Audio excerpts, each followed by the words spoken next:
আসসালামু আলাইকুম, সবাইকে কেমন আছেন সবাই? আশা করি সবাই ভালো আছেন।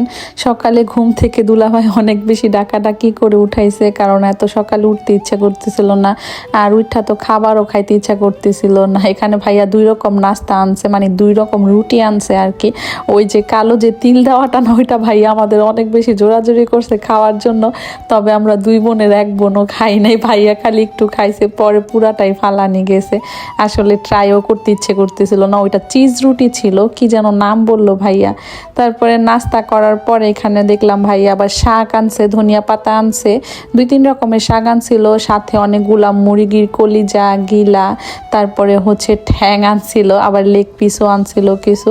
এখানে আবার কলা আনছে এক ফান, আমি এগুলা বের করে রাখতেছিলাম। আর আমার আঙ্গুর ফল পছন্দ বইলা যে কি বিপদে পড়ছি, খালি আঙ্গুর ফল নিয়ে আসে এতগুলা করে, নষ্ট হয়ে যায়, শেষও হয় না। এই দেখেন কতগুলা নিয়ে আসছে। আবার আজকের আঙ্গুর ফলগুলো অনেক বেশি টাটকা ছিল।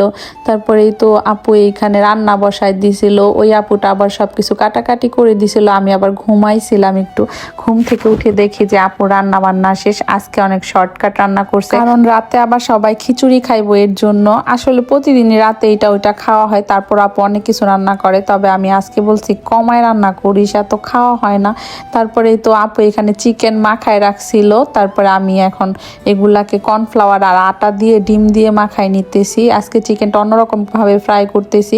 ইলা বলছিল যে চিকেন ফ্রাই খাইবো, এর জন্য ভাইয়া এতগুলা চিকেন নিয়ে আসছে। পরে আবার আপু আবার এদিকে চা বসাইছিল, কারণ পাশের বাসার একটা আপু আসছিল। ভাই যারা চা লাভার আছেন, তারা যদি একবার আমার বোনের হাতের চা খান, তাইলে মনে হয় জীবনও ভুলবেন না। এমন চা বানায়, এমন দুধ দেয়, একেবারে ছাকাও যায় না, অনেক বেশি ঘন করে বানায়, অনেক মজা হয় আপুর হাতের। আমার মতো আমার মেঝো যাও কখনো চা খায় না, তবে অনেক বলে, কারণ একবার আমার আপুর হাতের চা খাইছিল, ও সবসময় বলে লাবণী আপুর হাতের চা অনেক বেশি মজা হয়। এদিকে আমার চিকেন ফ্রাইও হয়ে গেছে, আর এইভাবে চিকেন ফ্রাই করলে অনেক বেশি মজা লাগে। এভাবে করলে সাথে একটা ডিম দিলেই হয় আর কি, সব মশলার সাথে। তাহলে চিকেনের মধ্যে যে মশলাটা দেওয়া হয় ওইটা সুন্দর করে লেগে থাকে আর কি, খুলে যায় না। ভাইয়া এইদিকে এতগুলা চিকেন নিয়ে আসছে, মনে হয় 10-12 প্যাকেট হইব এইখানে আছে।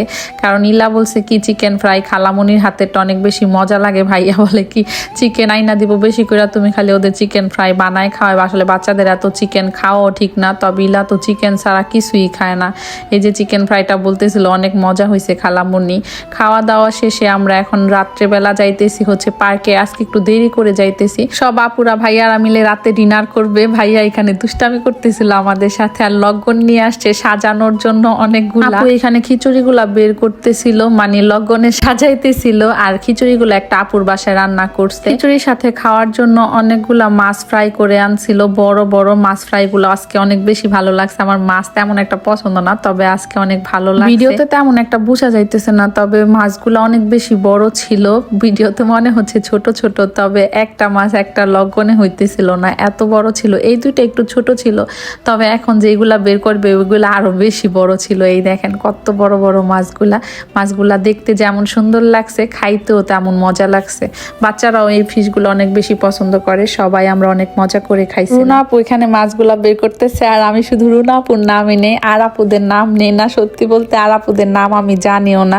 আর রুনা আপুর অনেক কাজিনরা, অনেক রিলেটিভরা যেহেতু ভিডিও দেখে, এর জন্য আমি আপুর নাম নিয়ে আপুকে আপু ডাকি। আপু আবার মিষ্টি নিয়ে আসছিল, আমি ভাবছি আপু মিষ্টি মনে হয় বানায় আনছে বাসায়, তবে আপু বললো কি টাইম ছিল না, এর জন্য কিনে আনছে। এই যে এই মিষ্টিগুলো আনছে, মিষ্টিগুলা পুরা দেশের মতো লাগছে আমার কাছে। খাওয়ার পর বলতেছিলাম এগুলা তো দেশি মিষ্টির মতোই লাগতেছে, পরে আপু বলতেছিল হ্যাঁ দেশের মতোই। আর আমার আপু এইদিকে লগ্গন সাজানোতে ব্যস্ত। কালকে সামিউনের বার্থডে ছিল, তো অনেক আপুরা অনেক অনেক উইশ করছেন, সবাইকে মন থেকে ধন্যবাদ। আসলে আমি সত্যি বলতে এতদিনে এই পর্যন্ত সামিউনের বার্থডে নিয়ে ফেসবুকে কখনো লেখালেখি করি নাই, তবে সব আপুরা বলতেছিল যে আপু আপনি কেন উইশ করতেছেন না, সবাই সামিউনকে উইশ করতেছে। এর জন্য ছোট্ট একটা পোস্ট করছিলাম। আসলে ওকে নিয়ে আমি কখনো কোনো কিছু বলতে পারিও না, বলতে চাইও না আর কি। সবাই ওর জন্য দোয়া করছেন, অনেক অনেক ধন্যবাদ সবাইকে। তারপরেই তো এইখানে আপু লগ্গন সাজানো শেষ, ওইদিকে ভাইয়াদেরটা দিয়ে দিছিল, আর আমাদের জন্য এখানে রেডি করছিল। আমরা এখানে খাওয়া শুরু করে দিছিলাম। খিচুড়িটা অনেক বেশি মজা হয়েছে। আমাদের দেশে না আসলে এইভাবে খাওয়া হয় না, এক লগ্গনে সবাই মিলে, তারপর ওই যে কাগজে যেইভাবে খায়, তবে এখানে সেইভাবে খাইতেছি, ভালোই লাগতেছে। আমি ক্যামেরা অন করলে রুনা আপু আমার সাথে দুষ্টামি করে, আমি ভিডিও করতেছি দেখে আপু এখানে আমার কাটাটা দিয়ে দিছে। পরে আবার বলে কি না থাক সরাই ফেলি, তুমি তুমি ভিডিও করো।